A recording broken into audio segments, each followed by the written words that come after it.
Bonjour tout le monde, je suis heureuse de venir vous rencontrer pour la première fois pour cette année 2024. Alors je vais commencer par vous souhaiter à toutes et à tous une très bonne année 2024 pour ce dont vous avez besoin, tout simplement. Pour ceux qui arrivent ici par hasard, je suis toujours Anne de Anne le Chat. Et je viens ici vous montrer tout ce que j'ai pu réaliser sur à peu près le dernier mois en couture et en tricot. Et j'ai pas mal de tricots à vous montrer. Alors je vous dis ça depuis les derniers podcasts. Et en fait, j'ai une pile qui s'agrandit parce qu'à chaque fois je ne vous montre pas tout. Donc on verra encore une fois en fonction du temps que cela prendra pour que ça ne fasse pas une vidéo trop importante. Voilà, alors, trêve de blabla, moi, voilà, je vais directement à l'essentiel et je vais commencer par la partie couture.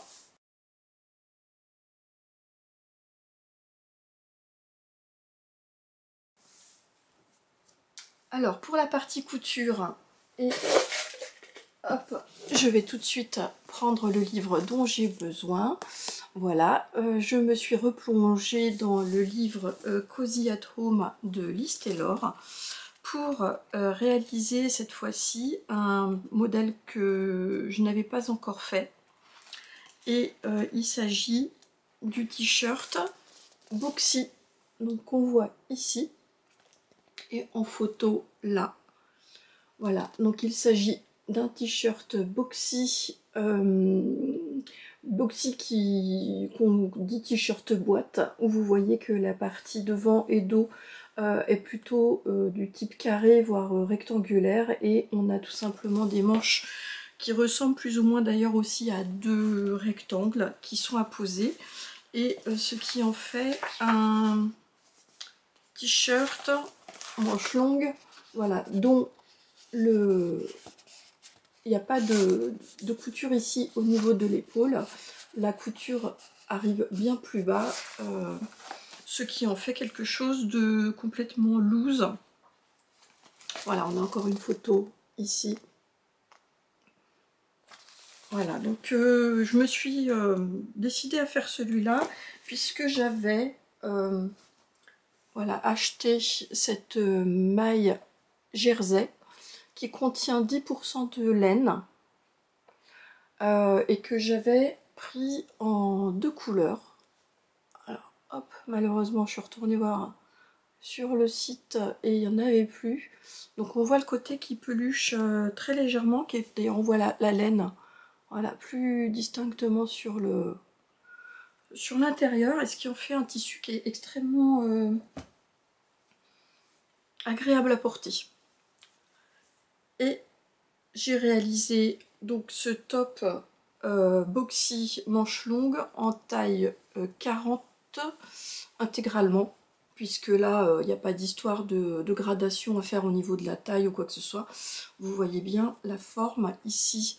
Il y a donc le détail ici de mes coutures de manches, et on a quelque chose, voilà, qui a un tombé très loose et confortable.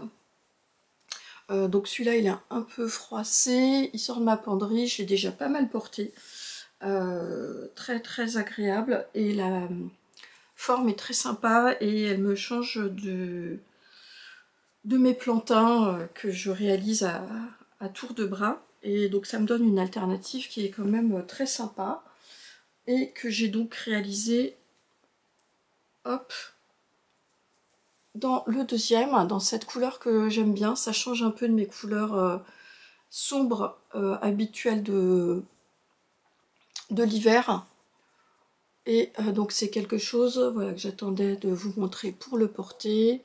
Il est fait intégralement à la surjeteuse et ici donc à la recouvreuse. Ici je me suis pas embêtée, plutôt que d'attendre de sortir ma recouvreuse. J'ai fait ce qu'on appelle un ourlet japonais, hein, voilà, avec un système de plis en condamnant le couteau, et qui permet d'avoir cet effet petite bande rapportée. Ici c'est une vraie bande qu'on découpe, Et donc pour le bas, par contre, je ne voulais pas avoir ce petit repli, puisqu'ici, mine de rien, avec l'ourlet japonais, on a 3 épaisseurs en fait, ici. Et ici, quand on fait l'ourlet, on a, à la recouvreuse ou à la double aiguille, on n'a que 2 épaisseurs. Donc voilà pour ça. Rien à dire, 1,50 m suffit largement pour réaliser ces petits tops, qui sont encore une fois des basiques. Cette année, je couds beaucoup de matières plutôt unies pour aller justement avec ce que j'ai eu l'habitude de faire jusqu'à présent, qui était dans des tissus qui ne l'étaient pas forcément. Donc quelque chose donc un modèle que je referai assurément. Donc là, c'est de ce livre-là. J'ai déjà réalisé la culotte et le débardeur. J'ai réalisé le short et donc maintenant j'ai réalisé le t-shirt manche longue. Donc largement rentabilisé. Il était à 28 €, en sachant que j'en ai même fait plusieurs, des débardeurs et plusieurs même shorts de ce... Donc c'est bien, et j'ai très hâte de voir la nouvelle parution de livre de Liz Taylor. Je crois me rappeler qu'elle l'a annoncé pour le mois de mars, le mois de mon anniversaire, donc à coup sûr ça me donnera une excuse pour pouvoir l'acheter direct. J'ai quand même hâte de voir quelle sera la thématique. Voilà. J'ai oublié, mais je vais le faire maintenant, de vous montrer ce que je porte. Donc là, il s'agit du sweatshirt neige de Direndo. J'en avais fait une flopée l'année dernière, plutôt sur, je crois, janvier-février. Et donc là, je l'avais réalisé dans cette My Sweatshirt velours toute douce. Voilà, ici en gris et en couleur prune. Et il est extrêmement agréable à porter, voilà, et je le porte avec mon short en velours qui est le short dress de Direndo, qui est un short que je porte peut-être maintenant pour la 4e, 5e année consécutive. Il ne bouge pas, moi je prends souvent du velours de coton. Et il bouge pas au lavage, rien. Donc c'est aussi une valeur sûre. Je vous montre l'autre pièce que j'ai réalisée, puisque ça me fait une bonne transition pour vous montrer la réalisation que j'ai faite. Il s'agit d'un short, et il s'agit du short. Alors, je vais vous montrer et en même temps vous montrer ce que j'ai réalisé pendant les vacances. Donc j'ai pris un énorme porte-vue avec des élastiques pour que ça prenne un petit peu moins de place. Et vous savez que je suis abonnée, alors je sais, vous savez ou vous savez pas, mais que je suis abonnée à la box Craftin. Et elles ont quand même tendance à s'accumuler. Elles sont dans des très jolies boîtes, que vous voyez d'ailleurs peut-être ici. Et donc je les couds pas toujours en temps et en heure, ou je les couds mais pas toujours avec le tissu préconisé. Et donc j'ai une accumulation de boîtes. Alors j'ai décidé de faire un petit peu le tri. Et surtout, ce que je regrettais, c'est de ne pas avoir le visuel sur les différents patrons, surtout que moi je prends les patrons papier, et donc moi je préfère avoir la version patron papier pour décalquer plutôt que de repartir sur du PDF, en tout cas en ce moment. Et ça me permet pas aussi de voir ceux que j'ai déjà utilisés et que je pourrais réutiliser plus facilement.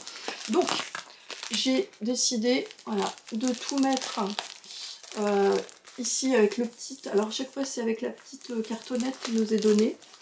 Et voilà, je mets dedans tout, le patron. Et puis quand je l'ai déjà réalisé, et bien dedans il y a en plus voilà le papier assez fin que j'utilise dedans. Alors ce qui fait que c'est effectivement assez épais. mais ça va me permettre de pouvoir les regarder beaucoup plus régulièrement. J'ai mis d'un côté, ce que vous venez de voir, c'est les patrons été, et de l'autre côté, eh ben, je mets la patron hiver.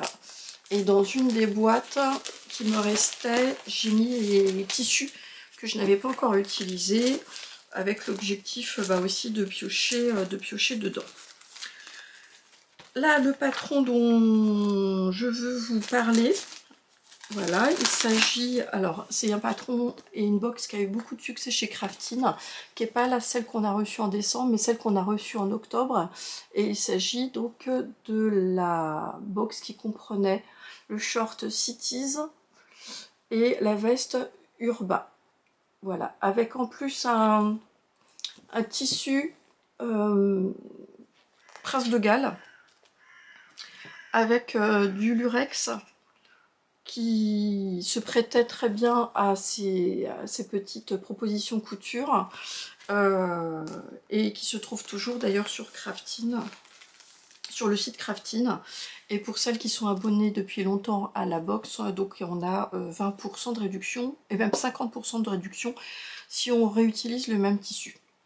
Alors moi il s'agit, voilà, je vais vous montrer mais sans vous montrer le code. Voilà, c'est ce tissu là. Alors il est très beau, mais il y a du lurex. Et donc moi le lurex, alors vous allez me dire si c'est, je voulais faire le short.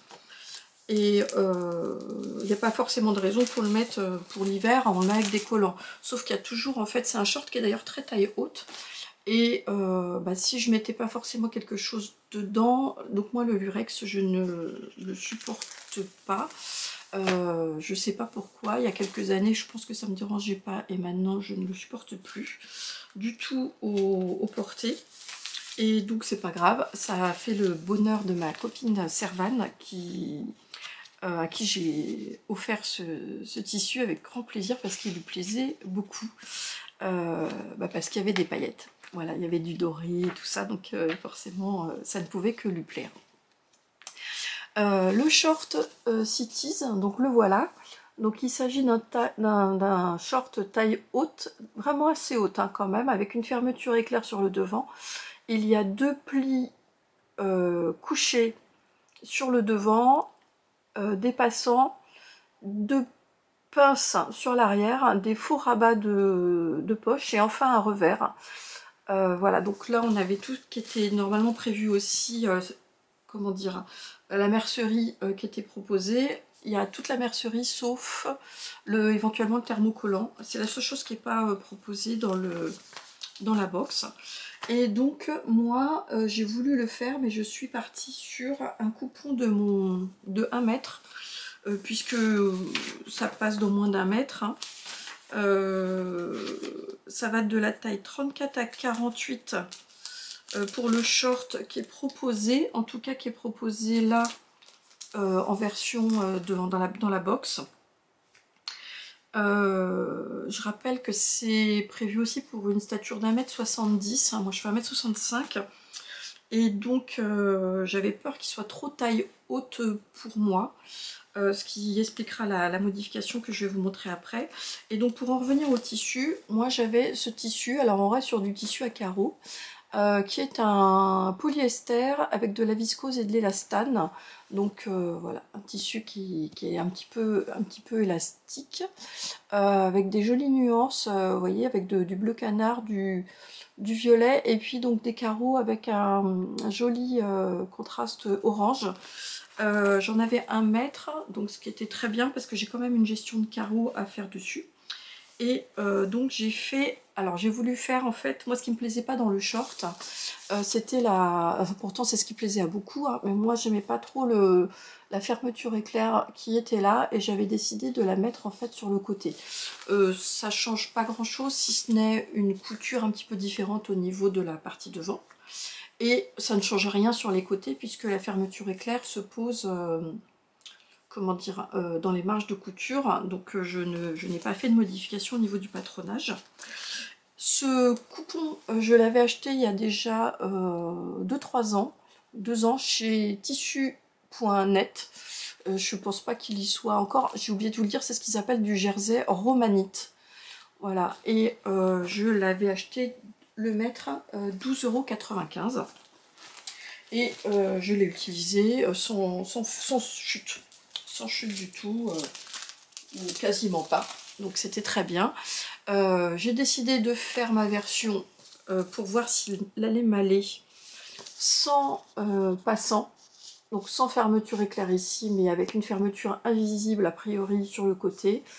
Et sans rabat de poche, que je me donnais la possibilité de pouvoir le rajouter après, puisque c'est facile à rajouter après en fonction de l'épaisseur de mon tissu et du fit de mon short. Alors je vous montre tout de suite ce que ça donne. Voilà mon petit short Cities. Là devant et derrière.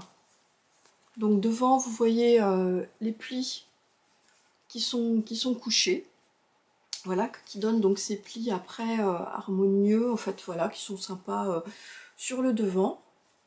On a à l'arrière donc des pinces, et donc moi j'ai eu donc cette gestion de raccord à faire donc ici, donc j'ai choisi de faire les raccords en ligne, hein, on peut pas, faut choisir ce qu'on fait. Devant j'ai peut-être un demi-millimètre d'écart, et ça dépend lesquels aussi. Voilà, voilà. Et sur les côtés, là j'ai plutôt pas mal géré, et sur les côtés en fait j'ai bâti. Voilà, j'ai d'abord bâti, alors bâtir non pas à la main, mais j'ai bâti au grand point, au point long de ma machine, avec une tension ABC, c'est-à-dire voilà. Et donc pour faire un premier assemblage, voir si mes rayures, mes carreaux étaient bien, enfin mes rayures se suivaient. Ça m'est arrivé de voir que ça n'était pas le cas. J'ai enlevé pour recommencer, et pour à la fin faire seulement la piqûre définitive, cette fois-ci au point droit normal. J'ai surpiqué, alors ça se voit pas beaucoup, si vous voyez là j'ai pris un fil gris, à chaque fois de part et d'autre, toutes mes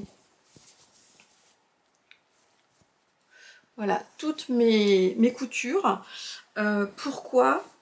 Alors parce que j'ai pas eu besoin de surjeter mon tissu, parce que il ne s'effiloche absolument pas. En revanche, c'est un tissu qui a du mal à se plaquer, donc là j'ai utilisé beaucoup mon clapper. Donc ça c'est le clapper que j'ai acheté chez Rascol, donc qui permet notamment pour ce type de tissu, en fait je l'utilise de plus en plus. Quand ce type de tissu, il y a du polyester, on a toujours le risque que ça lustre au fer. Et donc en fait je le passe dessus et hop, voilà, on le pose comme ça, ce qui capture en fait la chaleur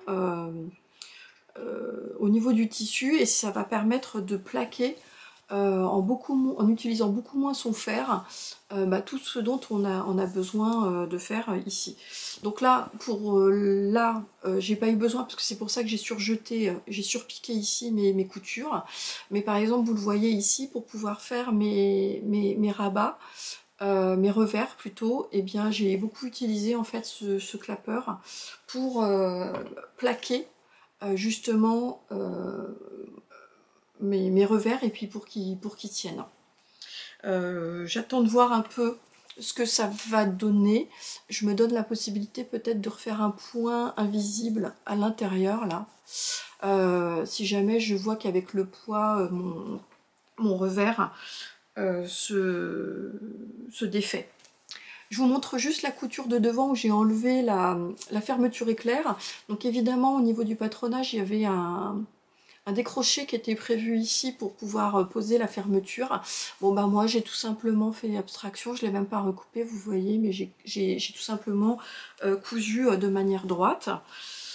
Je vous avais indiqué également que je voulais mettre donc une fermeture éclair sur le côté. Et en fait, quand j'ai assemblé mon short sur un côté, ce que j'ai fait, c'est que j'ai assemblé, comme je vous l'ai dit, au point long l'autre côté, et ça m'a permis de pouvoir l'essayer. Et je me suis aperçue que, vu l'extensibilité de mon tissu, je passais. Alors, je suis pas très forte au niveau des hanches.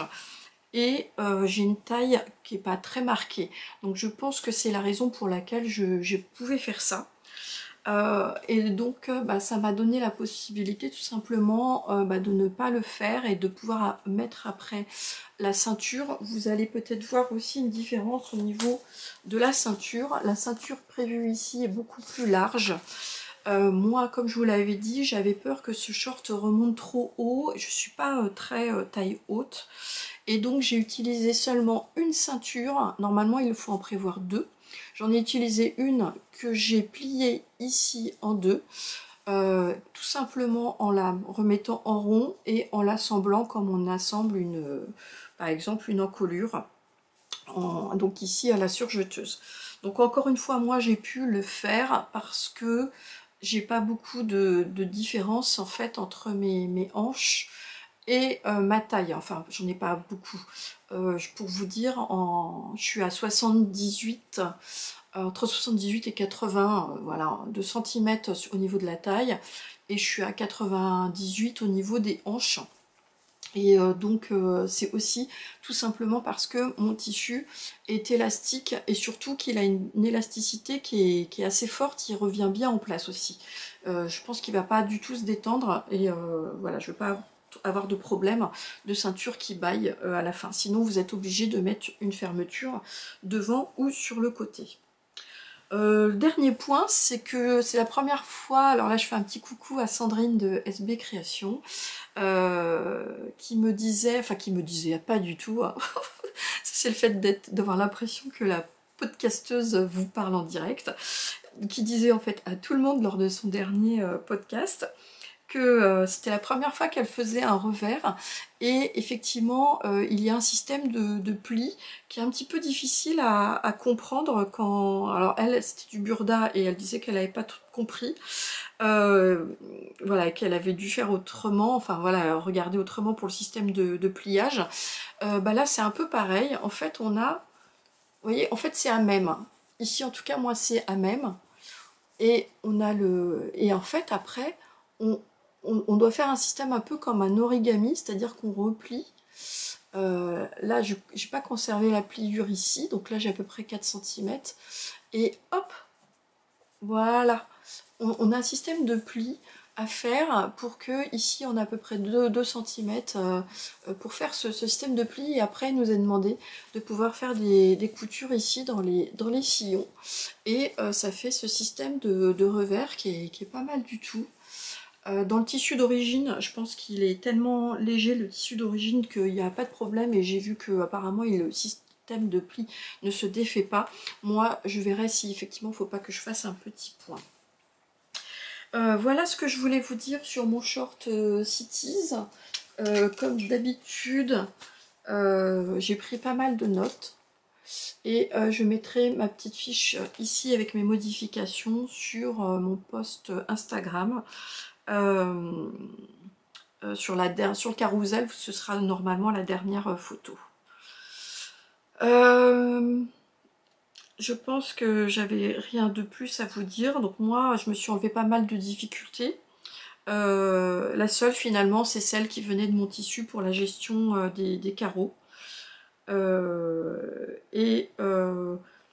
Pour la stature dont je vous ai parlé au départ, donc moi je pense que j'ai dû faire un rabat, j'ai recoupé un petit peu ici mon tissu, donc j'ai dû enlever peut-être 2 cm sur le bas, et j'ai dû enlever, puisque j'ai ici au niveau de ma ceinture divisé par 2, enlever 2 cm ici au niveau de ma ceinture, ce qui fait que j'ai bien 4 cm on va dire de moins, ce qui se rapproche de ma stature 1m65, 66, 65 en tout cas, par rapport à la stature qui est prévue dans le patron. On continue par mon avant-dernière cousette qui sort de ce matin de ma machine à coudre. Il s'agit, c'est le Tuesday Hoodie Pattern de Ellie Mac, que j'utilise comme patron de base pour mon mari et également pour mon fils. Alors évidemment pas du tout sur les mêmes tailles, je dois avoir S et M pour mon fils et je suis plutôt sur du XL pour mon mari.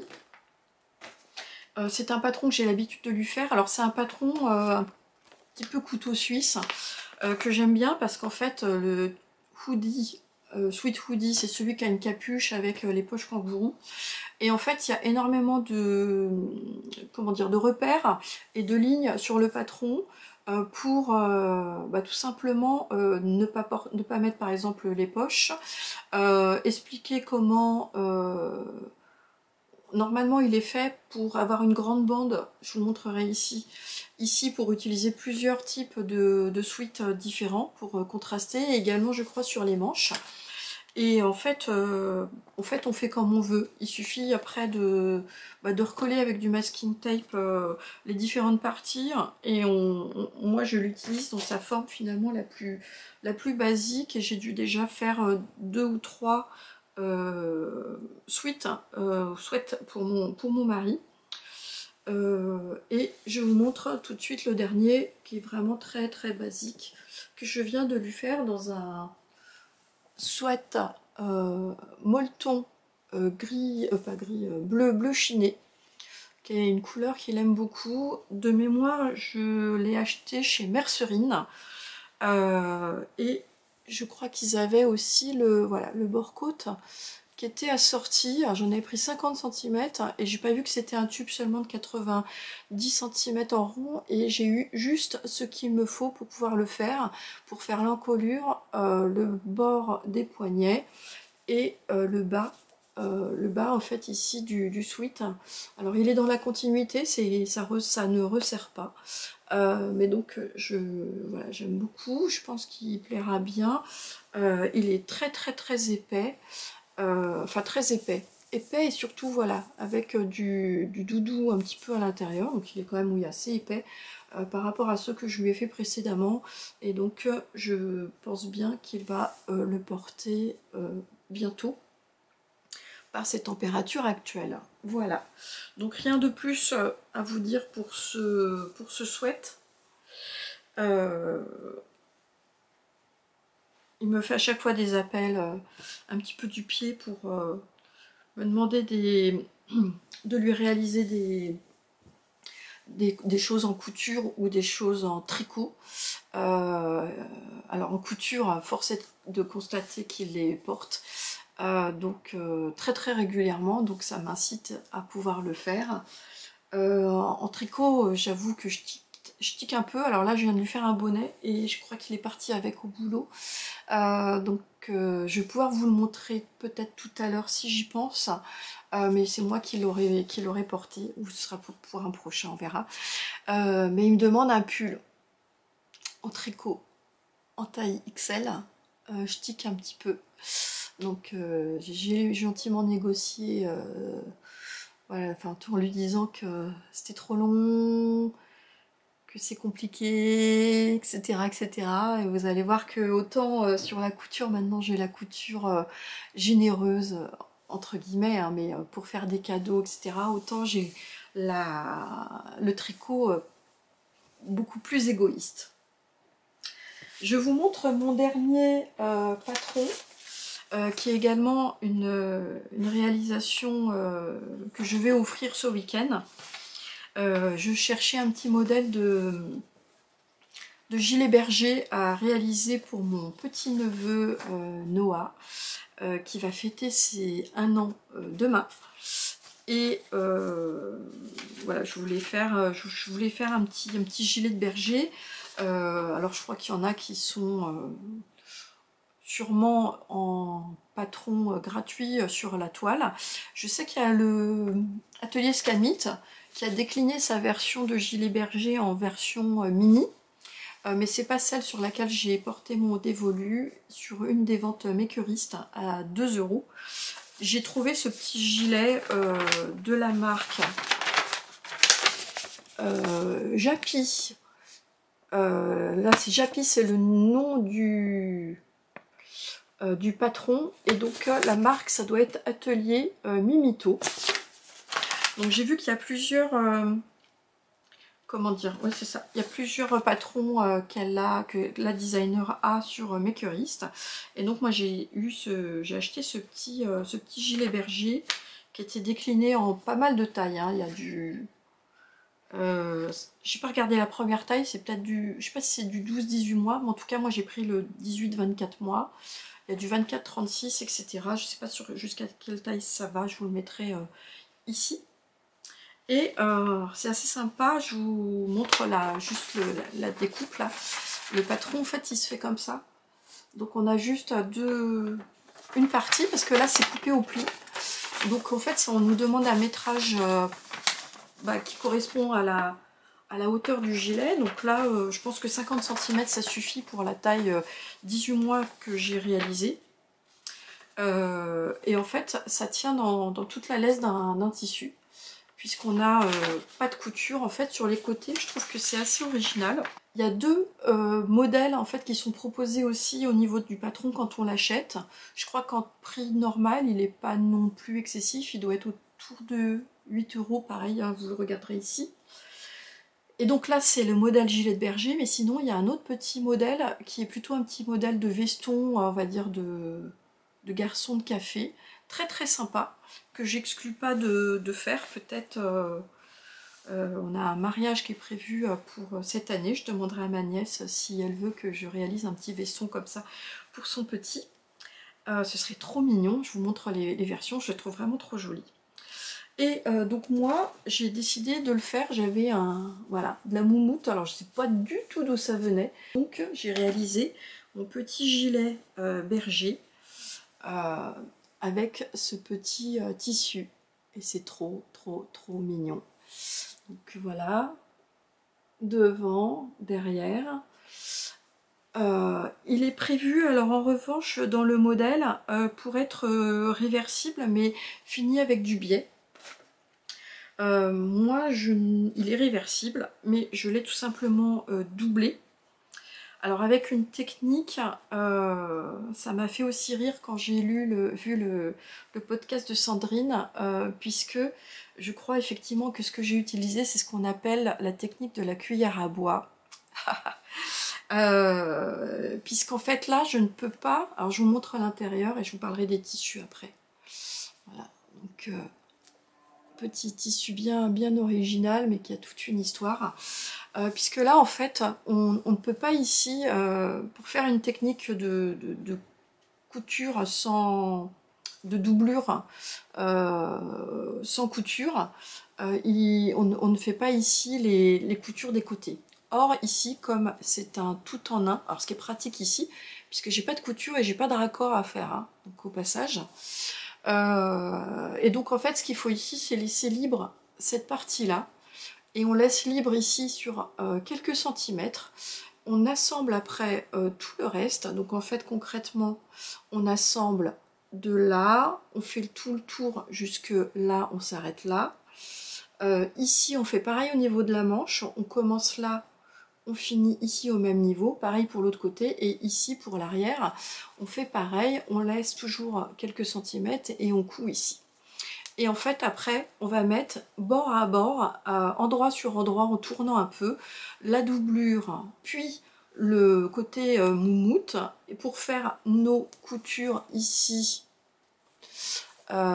épaules, donc c'est nickel, et après on va reprendre par l'intérieur, pour cette fois-ci assembler un côté endroit sur endroit pour finir un côté, et ensuite moi j'ai fini l'autre ici à la main. Donc il me restait une dernière couture ici à faire, je mets des petites pinces et je couds à la main, ce qui se voit pas. On peut aussi décider de laisser une ouverture par exemple ici, pour finir en reprenant par l'intérieur, pour finir les deux coutures ici à la fin, endroit sur endroit, pour que ce soit nickel à ce niveau là, surtout si on a un tissu qui est fragile, et peut-être dans ce cas là finir cette couture ici qui est peut-être plus facile parce qu'elle est droite, à la main comme couture finale. Voilà, mais je crois qu'effectivement c'est cette fameuse technique qu'on appelle la technique de la couture en bois. Sandrine, si tu passes par là, tu me diras si je me trompe. Les tissus. Donc je vous ai parlé de ce tissu-là. Là, en fait, j'ai voulu faire un petit clin d'œil en fait à ma nièce, puisque ici, il s'agit d'une soierie qui vient de Thaïlande. Ma sœur me l'avait rapporté lors de d'un de ses voyages. Donc c'est un tissu qui est vraiment magnifique. Et les enfants de ma sœur étaient également sur ce voyage-là.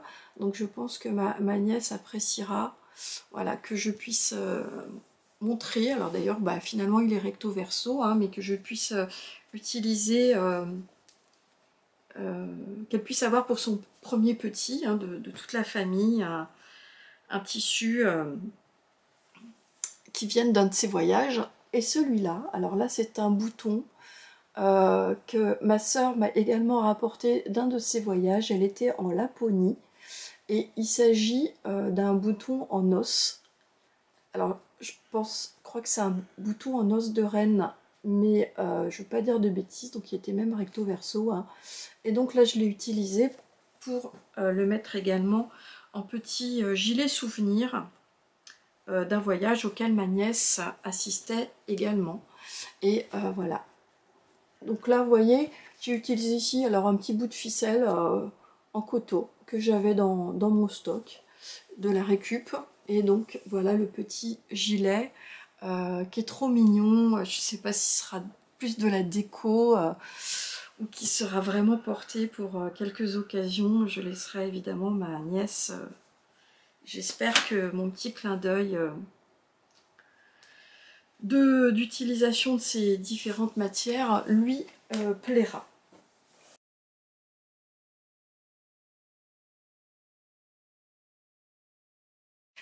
Me revoilà quelques jours plus tard et donc comme vous le voyez, je me suis mis en mode présentation de mes tricots en portant un de mes anciens tricots qui est le gilet Margot, le premier que j'avais réalisé avec la totalité de la dentelle qui était proposée à la fois donc sur le raglan et sur tout l'ensemble de la bande de boutonnage, voilà, et je l'avais réalisé dans cette magnifique laine que j'adore de Woolissime. Il s'agit de son coloris Bay of Fire que j'ai utilisé pour ce gilet, également pour un châle, et j'adore.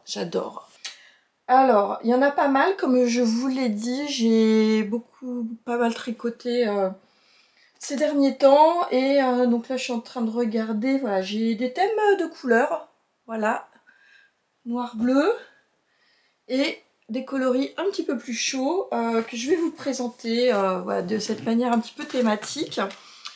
Une de mes bonnes résolutions de cette année 2024, alors je rigole hein, parce que moi des résolutions comme les objectifs je ne m'en donne absolument pas dans le domaine de mes loisirs créatifs. Avant d'être professeur j'étais une commerciale et le mot objectif pour moi est tellement connoté objectifs commerciaux ce mot est complètement banni de mon vocabulaire en ce qui concerne le tricot et la couture.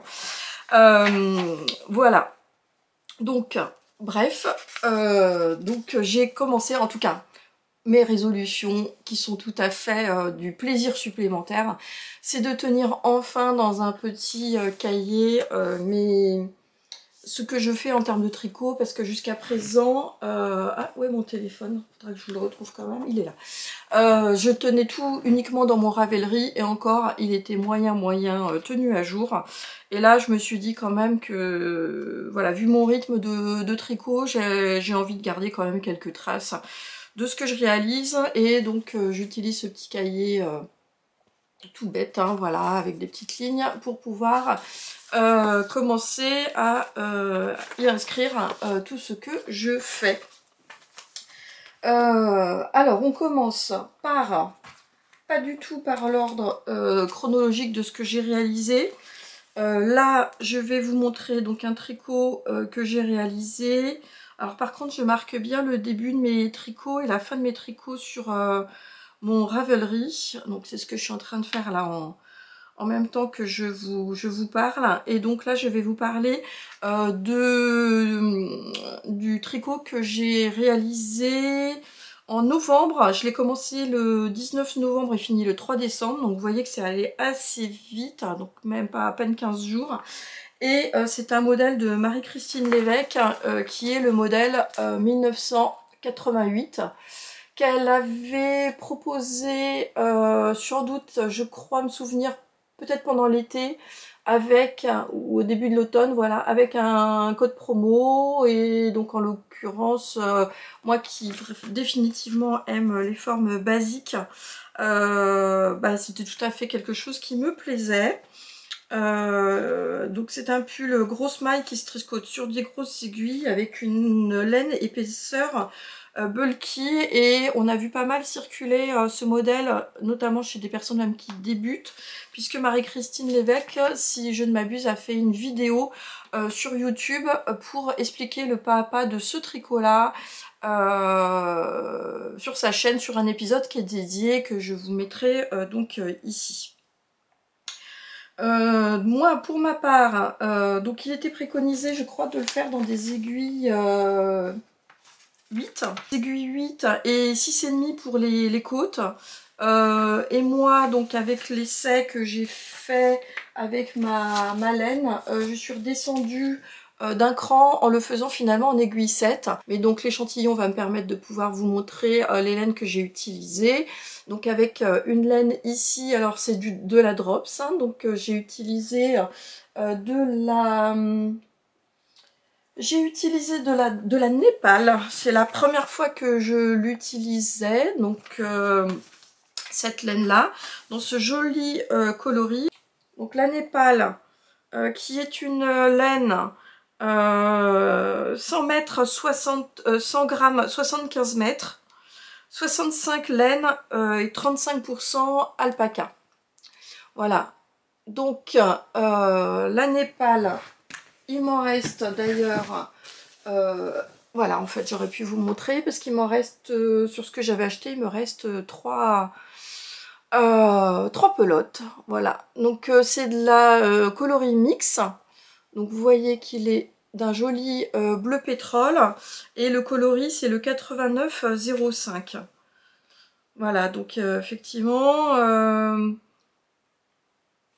c'est ce que je vous disais. Et donc moi, pour obtenir cet aspect encore plus chiné que vous voyez ici, j'y ai donc adjoint un, voilà, hop, un Kid Silk de Drops également, que j'avais cette fois-ci en stock, qui est cette fois-ci un peu plus clair et brillant, et ce qui fait qu'on voit effectivement encore plus l'aspect chiné, et un petit peu plus, ça éclaircit encore plus ma laine.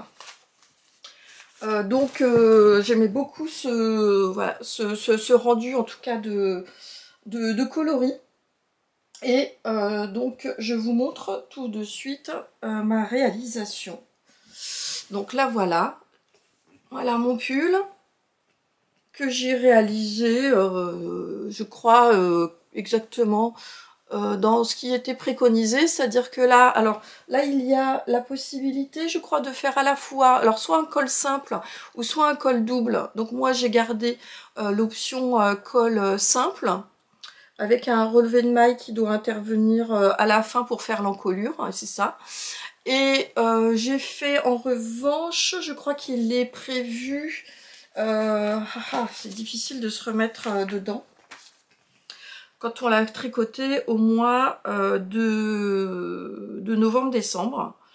Donc je vais quand même marquer, je l'ai fait en taille 3, et j'ai mis qu'il était très rapide à réaliser, en aiguille 7 pour moi et 6 pour les côtes. Et effectivement, j'ai pas à doubler, et je ne l'ai pas encore bloqué. Donc je ne sais pas si d'ailleurs je vais bloquer, puisque il me convient parfaitement comme ça. J'ai pas l'impression que j'obtiendrai mieux au niveau de la définition de la laine, qui me plaît également ainsi. Et là où j'ai un doute, c'est que je sais plus au niveau des manches s'il était préconisé de faire des manches toutes droites pour les faire un petit peu bouffantes à la fin, ou si il y avait des diminutions qui étaient préconisées. Alors les manches, voilà, c'est ça. En fait, il y a les deux. Très bien. En fait, il y a les deux options qui sont proposées. Donc moi, j'ai fait l'option manche semi-ajustée. Voilà, en tenant compte des préconisations de diminution. Enfin, vraiment, avec Marie-Christine Lévesque, on est vraiment complètement accompagnés. Moi, j'ai pas eu du tout l'occasion d'aller sur sa chaîne YouTube pour regarder la vidéo. Je me suis... ça m'a suffi de regarder en fait les explications ici. Et c'est vraiment très très bien. La seule chose, c'est que je vois que pour les manches, elle disait que pour reprendre les manches, il faut relever tant de mailles autour de l'emmanchure.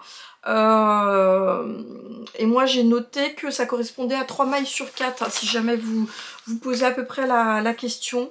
Parce que c'était pas indiqué.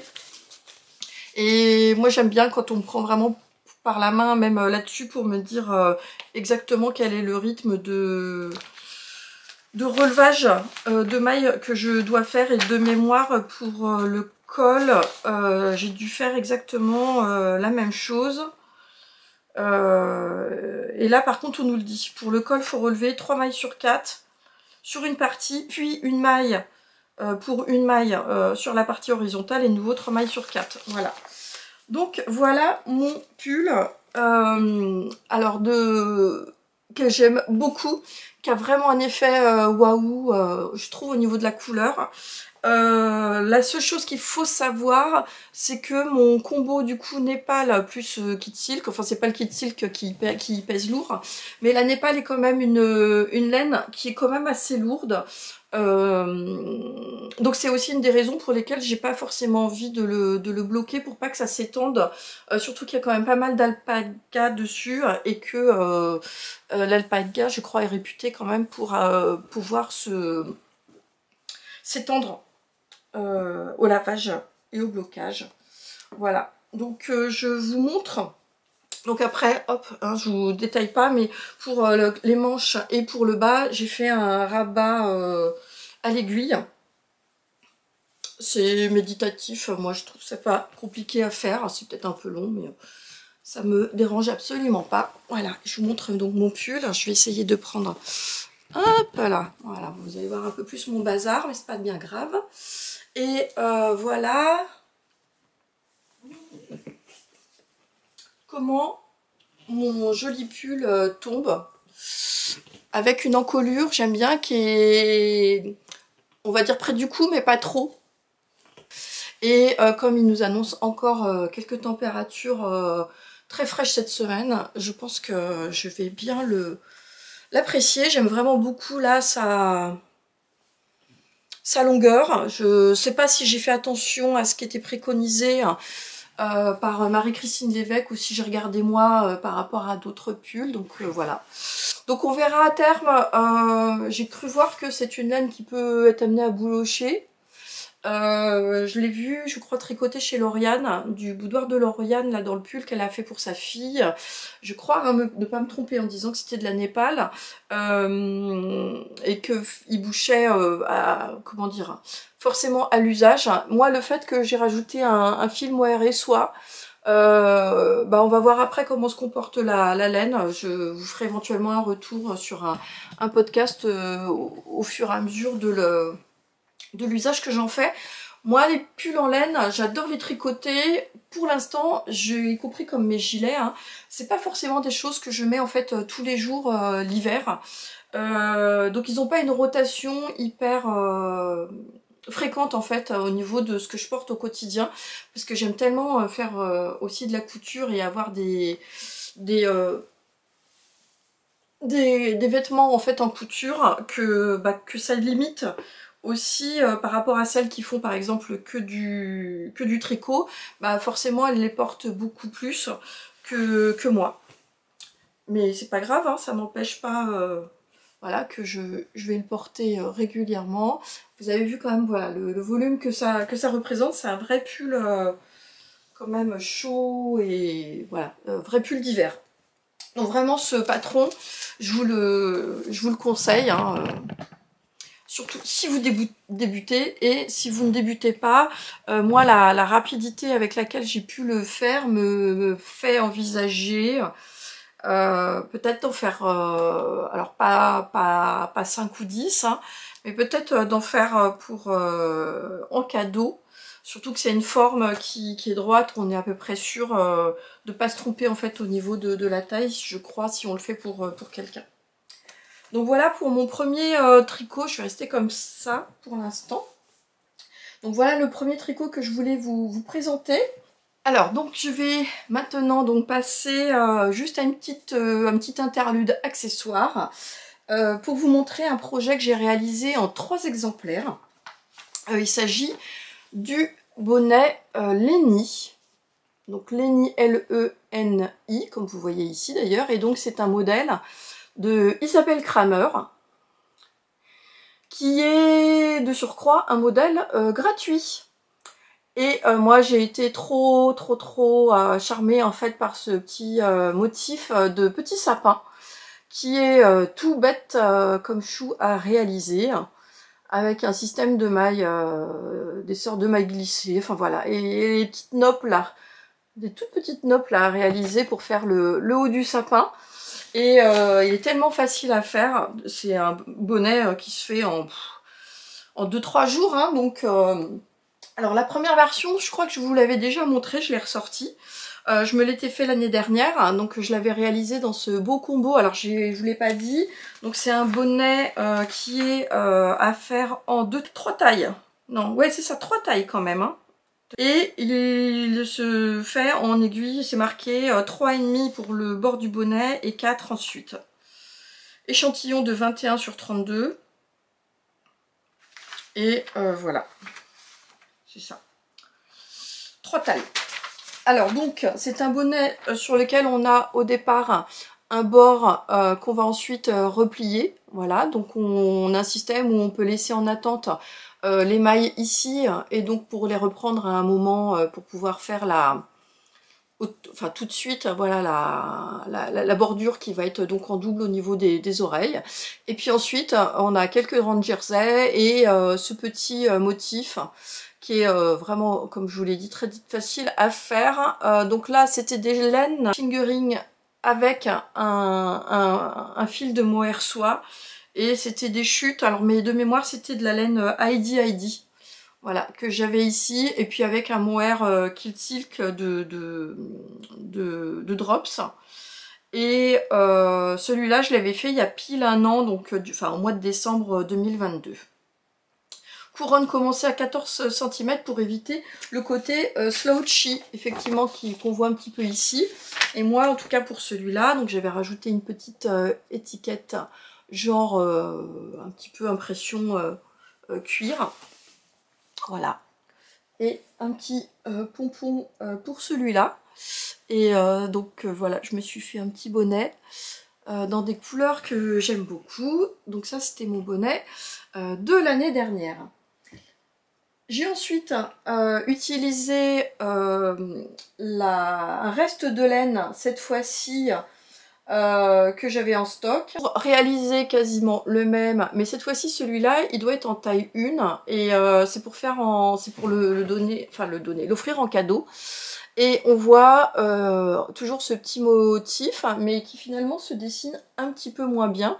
Ça dépend vraiment de la qualité de la laine qu'on utilise. Donc celui-là j'ai fait pareil, ma petite étiquette, on voit tout, un petit pompon, etc.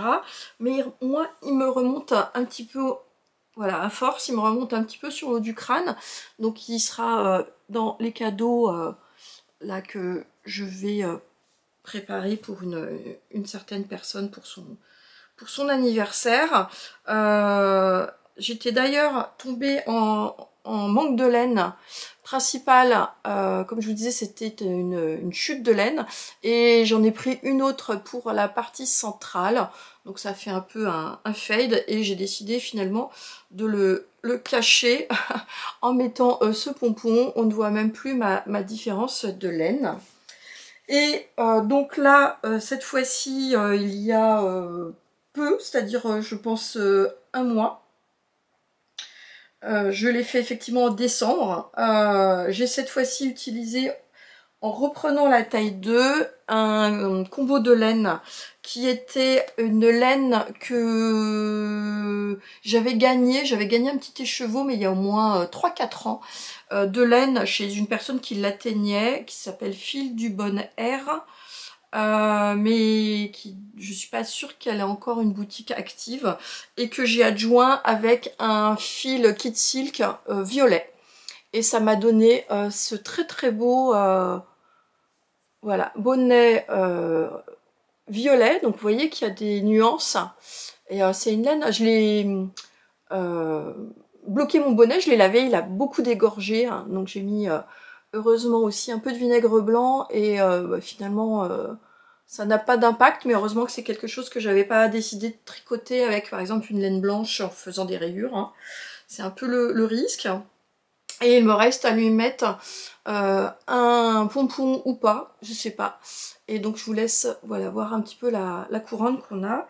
Et donc celui-là il est pour moi. Voilà, il est un petit peu plus slouchy comme on dit. Et voilà, je l'apprécie bien, je l'ai déjà porté aussi une ou deux fois. Il est facile, très facile à plier, à mettre dans un sac, etc., à ressortir quand on en a besoin. Et donc voilà mon troisième petit bonnet Lenny. Je vous recommande vraiment beaucoup beaucoup ce patron, d'autant plus, comme je vous le disais, qu'il est gratuit, et que je trouve que ça fait... ça ferait une bonne idée de cadeau si jamais on ne décidait pas de se les garder comme je suis en train de le faire pour moi pour 2 de mes 3 versions.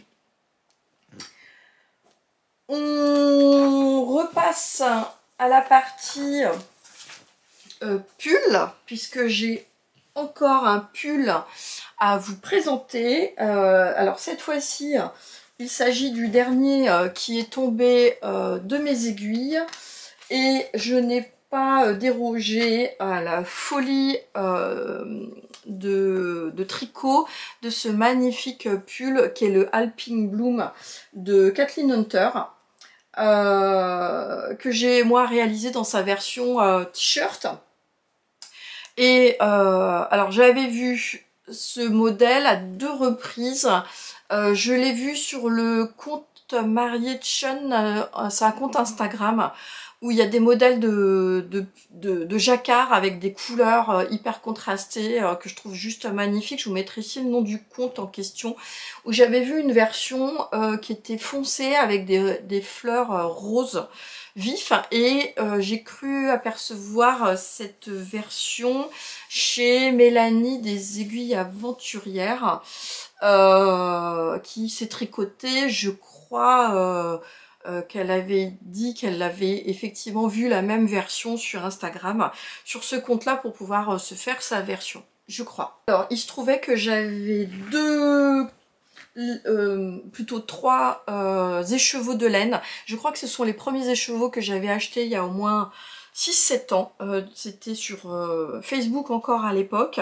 Et je suivais donc Florence Fabienne de Palaluna, qui continue, qui a toujours sa boutique et continue à filer et à proposer des laines, hein. Donc elle a son site à elle en termes de laine. Et donc vous voyez ici les 2 coloris que j'avais à l'époque, donc avec un coloris qui est pas tout à fait noir, il est un peu, alors on va dire noir, mais avec des petites nuances de gris que vous allez voir un peu plus là sur mon pull.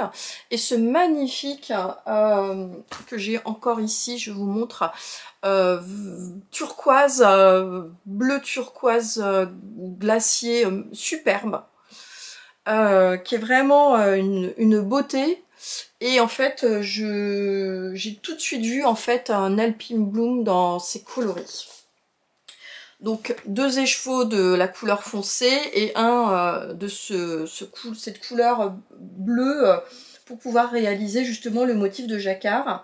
Et je vous montre tout de suite la version que j'ai réalisée. Voilà. Qui ressort hyper bien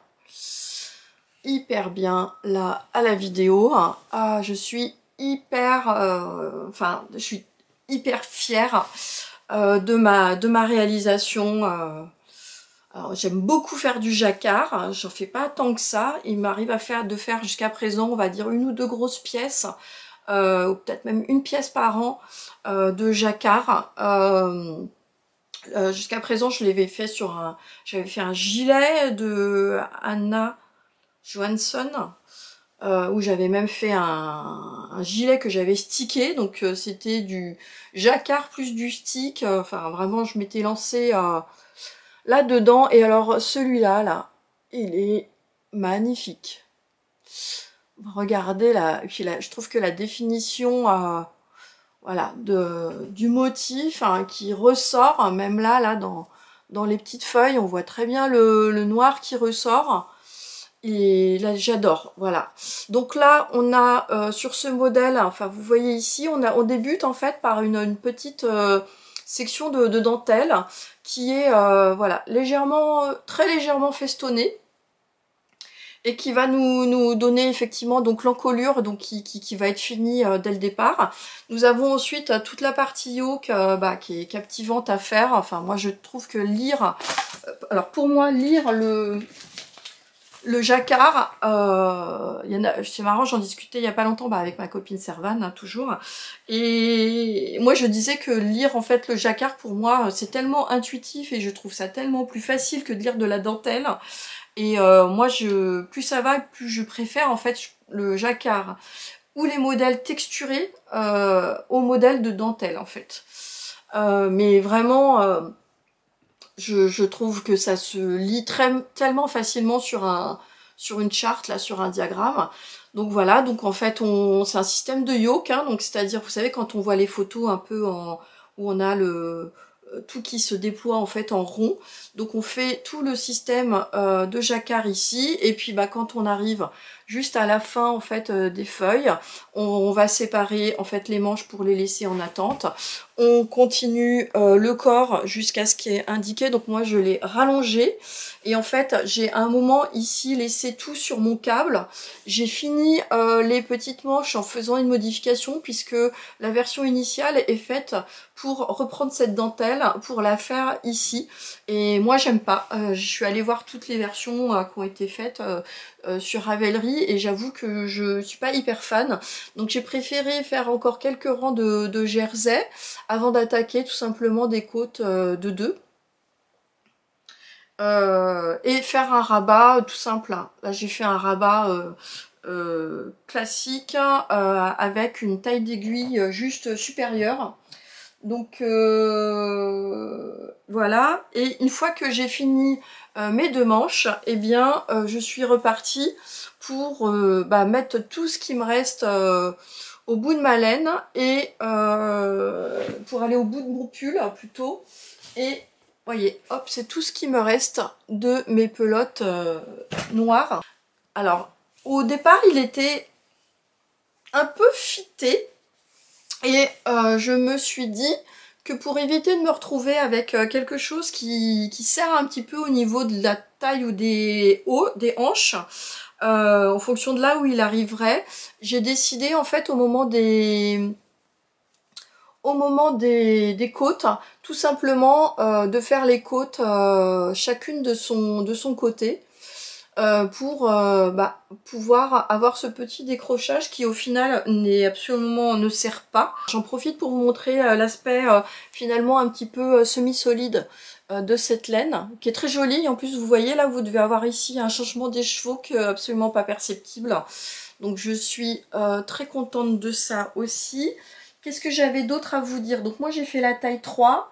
Donc taille 3, 2 écheveaux plus... ici j'ai utilisé, je l'ai marqué quelque part, il me reste 41 grammes. Voilà, donc vous utilisez 60 grammes pour pouvoir faire le yoke dans la taille 3. Mon pull au blocage, c'est un petit peu allongé, et il a pris un petit peu de place. Donc ce qui n'est pas pour me déplaire. J'ai du mal à retrouver le devant du derrière, parce qu'en fait ici on a un système de rang raccourci, donc ça doit être l'arrière et ça le devant, mais c'est assez peu perceptible. Et moi j'ai rallongé le corps, j'ai marqué jusqu'à 32 cm avant de faire les côtes. Voilà, donc j'ai fait 15 rangs de côtes au total et il me reste moins d'1 gramme. Ah bah voilà, donc j'ai laissé un petit fil là ici derrière hein, pour savoir quel est l'arrière par rapport à l'avant, et j'en profite pour vous montrer donc mon jacquard. Alors je suis contente parce que jusqu'à présent, en tout cas sur mes quelques réalisations jacquard que j'avais faites, donc j'ai le Missourina de Kathleen Hunter que j'avais fait, ça doit être mon tout premier jacquard et il était un peu raide. Et le deuxième jacquard que j'ai fait, c'est cette sublissime veste et c'était du mélange fingering plus mohair et là aussi j'avais une tension quand même légère là au niveau du bas du yoke qui m'empêche pas du tout de le porter, mais là j'ai essayé de le faire plus lâche et regardez l'élasticité que j'ai, donc je suis très contente. Il ne me gêne absolument pas du tout, voilà, pas du tout du tout. Alors je vais juste vous indiquer une petite chose, c'est qu'au début j'ai commencé par, parce qu'il y a quand même vous voyez ici que j'ai quand même pas mal de mailles sur lesquelles j'aurais dû faire des croisements de fils, et c'est ce que j'ai fait. C'est-à-dire j'ai commencé à faire, notamment ici je faisais un croisement au milieu, c'est ce qui correspondait à peu près à un croisement tous les 5-6 mailles. Et au bout de quelques rangs, je me suis aperçue, en fait j'ai une fingering ici qui est quand même assez fine. Vous le voyez ici en transparence, hein, c'est une laine qui n'a pas gonflé. Et je me suis vite aperçue que ici, sur la ligne centrale, en fait, on voyait mes fils bleus qui sortaient en transparence. Et j'ai pas aimé, donc j'ai enlevé, j'ai détricoté les quelques rangs que j'avais commencé à faire sans doute sur la première feuille pour prendre la décision de ne rentrer aucun fil. Et je pense que c'est quelque chose que je vais retenir parce que moi je trouve que j'ai une élasticité de dingue que je n'avais pas du tout avant. Et donc je suis très contente de du rendu et du confort que j'ai au niveau de ce petit pull. Alors je vous montre. Voilà, donc là vous voyez un petit peu plus le petit effet vaguelette que ça donne. La dentelle ici qui est vraiment très légère. Ce magnifique, et puis vous voyez que voilà, je suis pas du tout engoncée dedans. Le motif qui est vraiment super, je trouve qu'il tombe parfaitement. Hop. Et mon pull qui s'est un peu détendu, mais voilà, qui donne juste l'effet que j'aurais imaginé. Voilà, on voit le petit décroché ici sur le pantalon, je trouve que c'est pas mal du tout. Et avec un petit voilà, pull comme ça, noir, moi je trouve que ça rend plutôt bien, je sais pas ce que vous en pensez. Et ça va me donner aussi la possibilité de pouvoir le porter, puisque c'est uniquement de la fingering. À la mi-saison, je pourrais même le porter sans rien, avec un autre gilet, peut-être un gilet en jersey, cette fois-ci, tout simplement dessus. Mais j'adore, vraiment, je trouve qu'il fait un effet waouh. Et moi, je sais que j'aurais pas de problème, en tout cas, pour assumer de porter voilà, cette couleur un petit peu plus flashy. Voilà. Alors la seule chose que j'ai eue, c'est qu'au moment où je l'ai lavé, ça a pas mal dégorgé noir. J'ai tout de suite essayé d'enlever la partie. Heureusement, je suis restée à côté pour voir comment la laine réagissait. J'ai mis du vinaigre blanc. J'ai fait en sorte de sortir le motif de jacquard de mon récipient pour que évidemment le noir ne s'imprègne pas, mais je trouve que il a quand même perdu de son éclat par rapport à juste avant de le bloquer, où le bleu était encore plus vif. D'ailleurs je crois que vous le voyez quand même un peu ici à la caméra. Ceci dit, si on voit pas la couleur d'origine, enfin ça reste une couleur qui ressort, je trouve, extrêmement bien. Voilà, qui ressort extrêmement bien en contrastant. Donc me voilà, je pense, avec une des réalisations, vous savez, c'est une des réalisations que vous faites et que parfois vous vous dites oh, j'ai fait ça, qu'est-ce que je suis fière. On a un sentiment de fierté du travail accompli. Mais enfin voilà, j'ai trouvé que c'était, je suis désolée, je vous manipule un petit peu là, j'essaie de retrouver mes repères. Et vraiment, bah, y a pas d'autre mot, quoi. Je l'adore. Alors, je sais pas si vous êtes autant dans cet état de béatitude que moi devant mon tricot, sans doute pas. Mais quand vous réalisez quelque chose un petit peu comme ça, mais alors celui-là, je l'adore et je crois que j'entends que ça en ce moment. Je crois que l'année 2024 dans la blogosphère tricot sera chaussettes et jacquard. Et je pense, être aussi parmi celles-là, tout simplement parce que je me suis aussi offert à Noël le fameux livre de Charlotte Stone sur ces fameuses chaussettes en jacquard dans sa version française. Donc c'est le même que celui que vous voyez quand il y a le modèle Tulipe qui est présenté dans la version d'origine. Et donc celui-là, 21,90 €. Je suis juste en train de réfléchir sur le modèle que je vais faire. Mais alors, coup de cœur intégral pour ce livre qui sera sûrement très largement amorti par rapport au nombre de modèles qui me font envie. On continue. Alors, on continue. Et je vais vous... Alors, on continue. Je vous ai parlé tout à l'heure d'un bonnet. Je ne l'ai plus celui-là en ma possession, mais je vous mettrai les photos ici et très rapidement. J'ai tricoté là, ça a été mon premier projet fini, je crois, de l'année 2024. Le bonnet Soft Sky de Drops Design. Donc c'est un modèle qui est également gratuit. Donc il s'agit du modèle que vous voyez ici, qui est un modèle initialement à réaliser pour des tailles enfants. Tout bête avec un système de côte et puis ensuite du jersey et enfin la couronne. Et il est proposé, il est gratuit, il est proposé en taille de 2 ans à 12 ans. Alors, il est présenté ici dans de la Drops Air. Alors moi, pour avoir l'échantillon, et j'ai utilisé en fait de laine de mon stock, j'avais une vieille laine là, une énorme pelote que j'avais achetée il y a quelques années. Je l'avais achetée sur un CSF ou un aiguille en fait sur Paris. Et vous savez, il y a les vendeurs italiens avec des grosses pelotes de laine là. Et il me restait en fait de cette laine là. Non.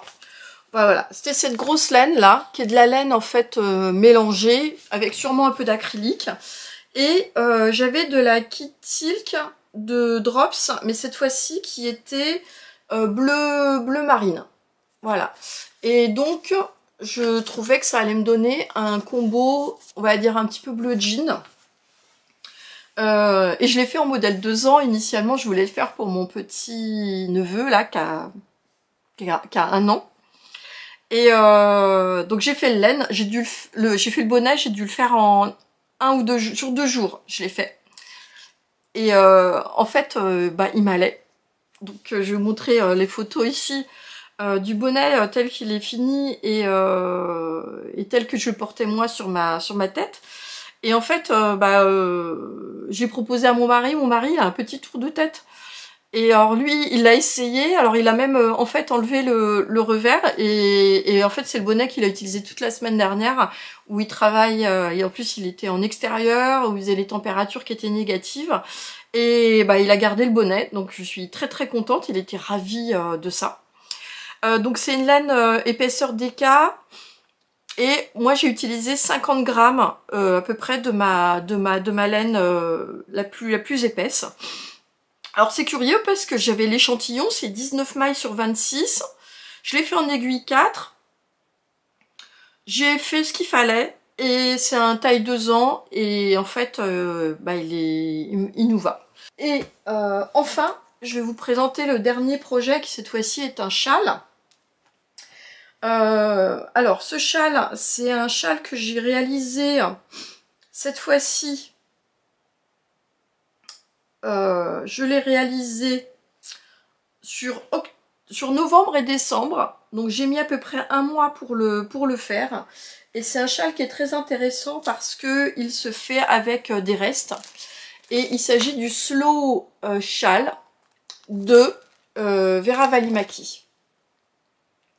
Voilà, donc Vera Välimäki, c'est pas la première fois, j'ai déjà tricoté en fait une écharpe.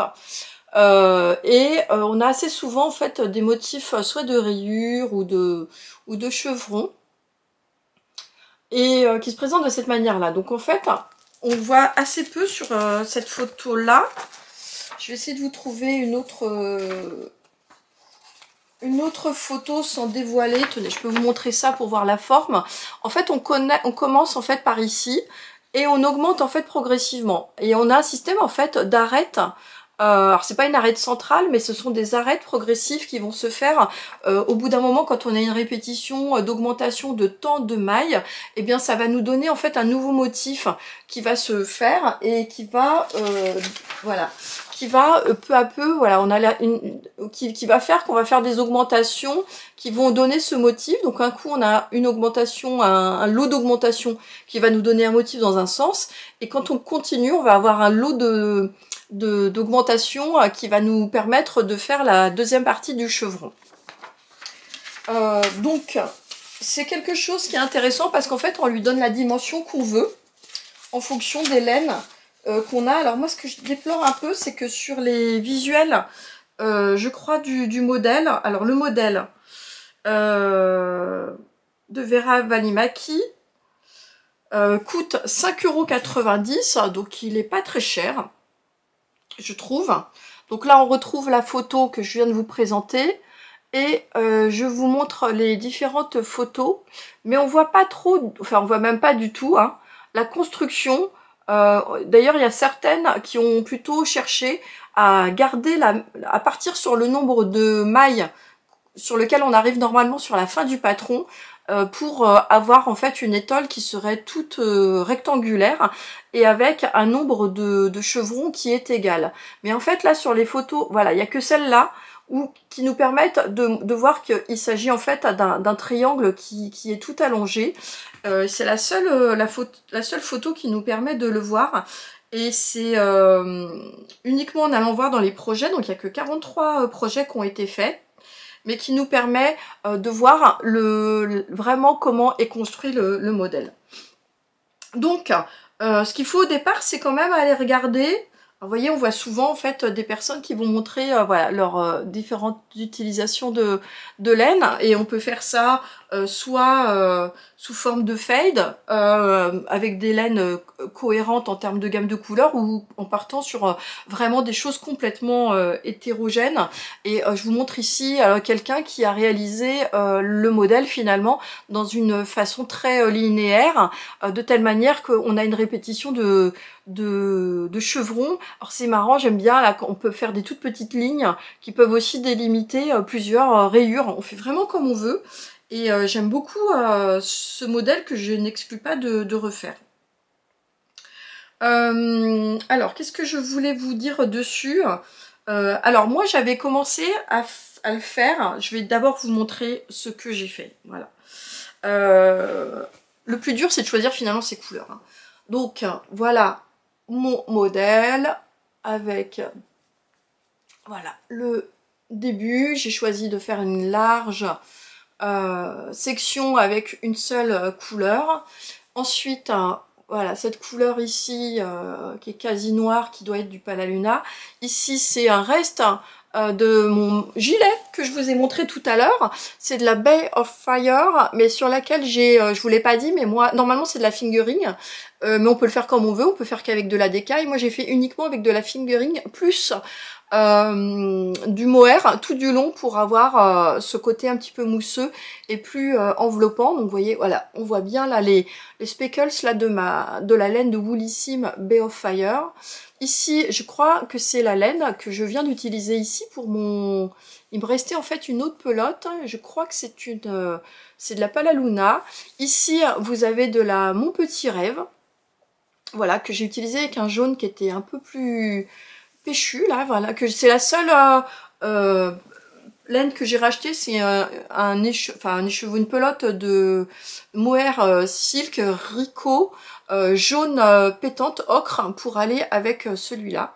Là, j'ai fait une répétition ici de noir.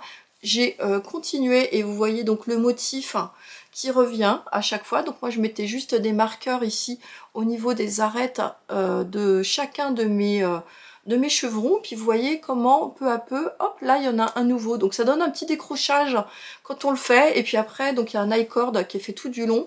Et en fait, ce qui fait qu'à la fin, quand on le bloque, on fait en sorte de bien réaligner en fait ici toute la bordure. J'ai réutilisé de nouveau cette plus foncée, de nouveau la fin cette fois-ci de celle-là. Celle-là, je ne sais plus quelle était cette laine. Voilà, elle est grise avec un autre kit silk et je finis avec une bordure noire. Et vous voyez, on finit ici, puisque c'est le motif ici en feston, il finit ici avec des petites vagues. Et je l'aime beaucoup, beaucoup, beaucoup. Donc là, il se porte comme on veut. Donc on peut le porter comme ça. Hop, je vais encore vous mettre un peu plus loin pour avoir un petit peu plus de recul. Voilà. Donc on peut le mettre ainsi, on peut le mettre comme ça. On fait vraiment comme on veut. Hein. Donc on peut presque voilà, le mettre dans un manteau comme ça pour avoir très très chaud. On peut peut-être aussi le mettre de cette manière là, voilà, et puis faire en sorte de mettre plus ou moins en valeur les différents chevrons. Et vous voyez qu'en fait, comme il s'agit, comment dire, comme il s'agit des restes, forcément de ce que j'ai aimé tricoter, et ben forcément ça va avec énormément de choses de ma garde-robe. Donc ça, vous voyez, c'est le devant et l'arrière, on a quand même effectivement le changement de couleur qui se voit, mais sans être moche du tout. Voilà, donc là c'est la même couleur ici, voilà, et je peux voilà, le mettre comme ça et comme ça pour faire ressortir ici les chevrons. Enfin voilà, elle est vraiment très facile à positionner et je l'adore. Je voulais vous dire, ah oui, une chose qui pourra vous être utile, c'est que moi au départ j'avais commencé à faire plusieurs rayures entre guillemets, donc changement de couleur ici, et j'ai tout détricoté parce que c'était pas beau. Parce que en fait ici on n'a pas encore de quoi faire un chevron, donc en fait j'avais une bande qui commençait, qui faisait ça, j'avais continué et j'avais par exemple ici ça faisait ça et juste la moitié de ça, donc en fait j'ai tout détricoté. J'en avais fait quand même un bon bout, je sais pas si j'ai conservé une photo, et puis en plus j'avais utilisé une couleur ici qui était une couleur solide, alors qu'ici mes couleurs sont toutes un petit peu nuancées on va dire. Et là cette fois-ci ce que j'ai décidé en le refaisant, c'est de faire une grande bordure, vous voyez j'ai à peu près tout mon bras, uniquement avec une seule couleur avant d'aborder cette fois-ci les chevrons qui cette fois-ci allaient faire au moins 2 ou 3 voilà, pics et creux. Je vous le recommande aussi, je trouve que c'est vraiment où on parle beaucoup de projets qui permettent de faire des restes, et celui-là il est pas mal en ce sens qu'on n'a pas besoin, enfin on utilise vraiment les valeurs des restes qu'on veut, on n'a pas besoin d'avoir tant de grammes de restes pour faire telle section, tel gramme, etc. On le fait vraiment comme on le désire. Je regarde si j'avais, alors j'ai encore un projet que j'aurai à vous présenter sans doute dans le prochain podcast. sur lequel j'aurais des petites choses à vous dire supplémentaires par rapport à... C'est un projet que j'ai dû surteindre, donc ce sera trop long pour cette vidéo là qui va déjà être assez longue pour une première vidéo de l'année 2024. En tout cas, j'espère que tout ce que je vous aurai présenté vous aura plu. N'hésitez pas encore une fois à me dire les pièces que vous aurez aimées en couture et en tricot. Et j'ai hâte de lire vos commentaires, vos petits coucous ou même tout simplement un petit cœur. Comme vous le savez, dans la communauté créateurs de contenu, voilà, en toute modestie, c'est ce qui nous permet de nous nourrir voilà, de tout ce qu'on peut partager avec vous. Et je vous fais encore une fois plein de bisous, je vous renouvelle tous mes vœux pour cette année 2024 et je vous dis à bientôt. Ciao!